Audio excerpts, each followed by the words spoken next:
নমস্কার বন্ধুগণ, আজকে আমার এই লোভনীয় রেসিপিতে তোমাদের সবাইকে স্বাগত জানাই। আজকে আমি তোমাদের সামনে শেয়ার করতে চলেছি মাওয়া ঘাটের ইলিশ ভর্তা রেসিপিটা। লেজা দিয়ে ইলিশ ভর্তাটা এত সুন্দর লাগে খেতে, এর স্বাদ মুখে লেগে থাকবেই। তাই বন্ধুরা, তোমরা বাড়িতে বসেই এই মাওয়া ঘাটের ইলিশ মাছের লেজার ভর্তা রেসিপিটা খুব সহজে বানিয়ে ফেলতে পারবে। আজকে আমি তোমাদের সামনে সহজ পদ্ধতিটাই শেয়ার করব। তো চলো আর দেরি না করে চটপট শুরু করে দিচ্ছি মাওয়া ঘাটের স্টাইলের ইলিশ মাছের লেজা দিয়ে ইলিশ ভর্তা রেসিপিটা। তো তার জন্য আমি নিয়ে নিয়েছি ইলিশ মাছের লেজা। বেশ বড় সাইজের ইলিশ মাছের লেজগুলোকে আমি খুব ভালো করে আঁশ ছাড়িয়ে ধুয়ে রেখেছি। এখানে 700 গ্রাম মতন ইলিশ মাছ রয়েছে। তো তারপর এটাকে খুব ভালো করে ক্লিন করেছি। তবে ইলিশ মাছটা কিন্তু খুব বেশি ধুতে নেই, ধুলে পরে ইলিশ মাছের সেন্টটা চলে যায়। তো ইলিশ মাছগুলোকে সেই মতন করে আমি ধুয়ে নিয়েছি। তারপরে আমি এর ভেতরে দিয়ে দিচ্ছি নুন, হলুদ আর শুকনো লঙ্কা গুঁড়ো। এই তিনটে জিনিস দিয়ে খুব ভালো করে মাখিয়ে নেব। মাখানোর পর আমি 10 মিনিট মতন রেখে দেবো, তাহলে এটা কিন্তু খেতে আরও বেশি ভালো লাগবে। আমরা যখন ইলিশ মাছগুলো কাটি তখন লেজার দিকে আমরা মাছ বরাবর একটু চিড়ে দিই। তবে ইলিশ ভর্তা করার সময়তে সেইভাবে চিড়ে দিলে কিন্তু একটু সমস্যা দাঁড়াবে, যে কাঁটাগুলো কেটে যাবে।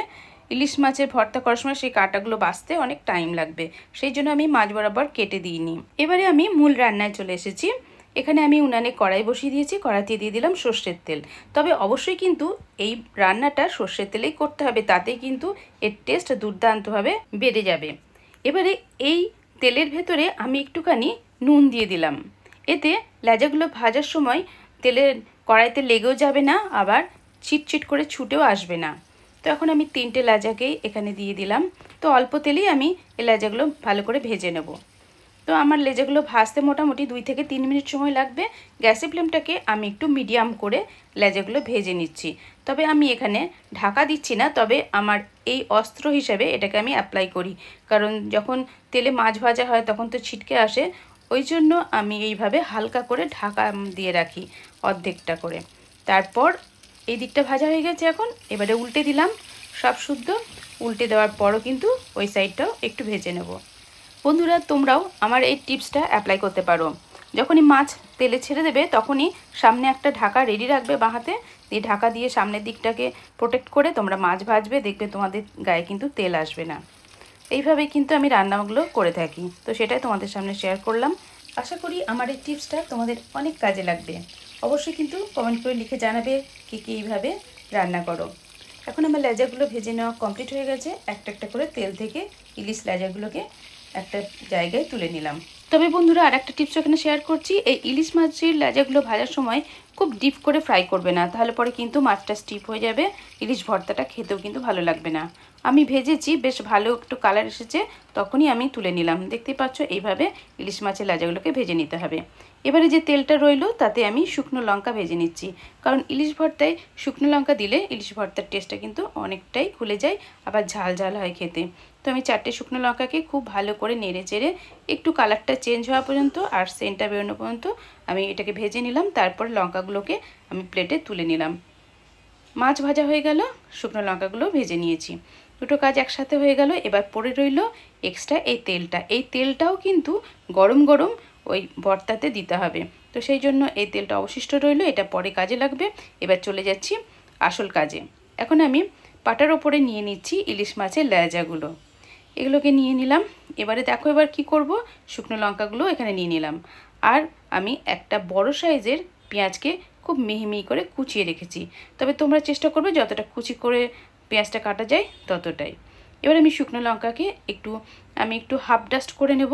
তবে হাত দিয়ে শুকনো লঙ্কাগুলো ভাঙলে আমার হাত খুব জ্বালা করে, ওই জন্য আমি পাটাতে এইভাবে আস্তে আস্তে ভেঙে নিচ্ছি। তো হাফ ডাস্ট করে আমি শিলপাটাতে শুকনো লঙ্কাগুলো ফার্স্টে হাফ ডাস্ট করে নিয়েছি। এবারে এই ইলিশ মাছের যে লেজাগুলো ভেজে রেখেছি ওগুলোকে এইভাবে নড়া দিয়ে একটু ঠুকে নিলাম, তাহলে পরে কাজটা করতে আমার খুব সহজ হবে। এবার দেখো কি করে করব। এইভাবে নেওয়ার পর আমি চামচের সাহায্যে মাছগুলোকে আলাদা করে নিচ্ছি। এবারে যে মাঝখানের যে কাঁটাটা রয়েছে এই কাঁটাটাকে আলাদা করছি। এইভাবে কিন্তু খুব সহজে ইলিশ মাছের লেজার কাঁটাটা কিন্তু ছাড়িয়ে নেওয়া যায়। তো আমি এই লেজাটা এইভাবে ছাড়িয়ে নিলাম।